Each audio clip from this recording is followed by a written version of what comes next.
આખરે કારને ખોલવામાં આવે છે અને એમાં સ્ટેશનરીના જે બોક્સ આવે છે ખોખા એ હતા અને પોલીસે જ્યારે આ ખોખા ખોલ્યા ત્યારે એમાં 500ની દરની નોટોના બંડલો હતા.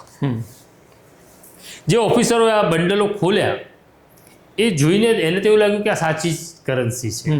એટલે એ પછી પોતાના ઇન્સ્પેક્ટર છે S.J. જાડેજા એને પણ જાણ કરે છે. એ પણ મીનવાઇલ ફિલ્ડમાં જ હતા. એ તાત્કાલિક ત્યાં પહોંચે છે. હવે આટલી મોટી કેશ પકડાય 2 કરોડ રૂપિયા જેવી તો કે રસ્તા ઉપર ઊભો રહીને તો કોઈ કામ થાય નહીં.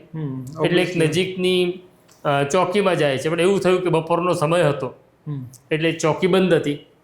સ્ટાફ તાળું મારીને બહાર ગયો હતો કે જમવા ગયો હશે. એટલે લોકો નજીકની બીજી પોલીસ ચોકીમાં જાય છે.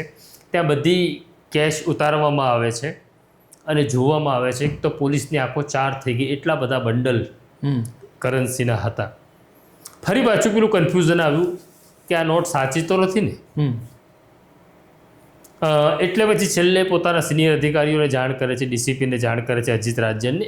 નક્કી થાય છે કે આ બધાને પૈસા સાથે ક્રાઇમ બ્રાન્ચ લઈ આવો. અને ક્રાઇમ બ્રાન્ચમાં જ્યારે લાવવામાં આવે છે ત્યારે કોઈ રીઢા ગુનેગાર તો હતા નહીં.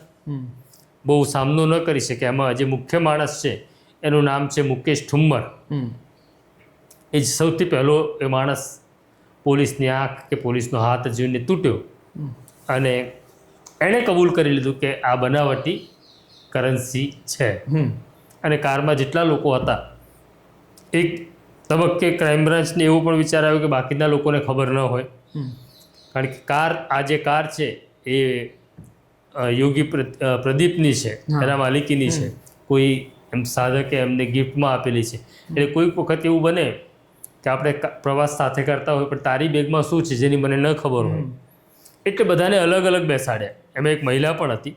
બધાને અલગ અલગ બેસાડીને ક્રાઇમ બ્રાન્ચે જ્યારે એમની પૂછપરછ શરૂ કરી ત્યારે એમને આશ્ચર્ય થયું કે બધાને જ ખબર હતી કે આ બનાવટી કરન્સી છે અને આપણી કારમાં છે. એટલે એ નક્કી થઈ ગયું કે આ બનાવટી કરન્સી સાથે નીકળેલા હતા અને અહીંયા ડિલિવરી કરવાના હતા. હવે આ વાત ક્રાઇમ બ્રાન્ચ પાસે આવી કેવી રીતે એ ટીપ બહુ અગત્યની છે. ક્રાઇમ બ્રાન્ચના જે કોન્સ્ટેબલ છે કૌશિક જોશી એને ઇન્ફોર્મેશન એવી હતી કે કન્સાઇનમેન્ટ આવવાનું છે અને કોઈકને ડિલિવરી થવાની છે.